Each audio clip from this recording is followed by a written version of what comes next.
Hi mga kapinas, maayong morning, buntag. Chinsuelta sa motor.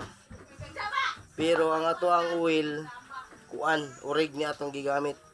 Tawag nila orig o class A. Mga duha na ka klase. Ang class A medyo labnaw siya kaysa orig. So atong gigamit orig.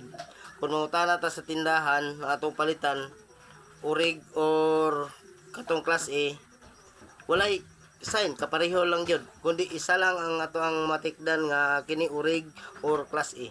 Di naman masama mo gamit o class A, pero kung dili ka ka-afford sa original adto ta sa class A, no.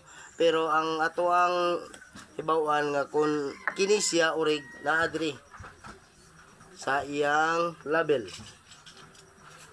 kani siya orig niya itong gigamit. Kung unsay naa diha, mo sa ning naa diri sulod. Kaya ang ginatawag og class A, plain lang na diri sa sulod, walay logo. Na kana siya. Shout out sa nagtudlo na ko ani, ako ang kinakusang igagaw diha sa Datagan, Pagadian, Zamboanga del Sur. Randy Pulinso Hinobisa, gaw. Thank you.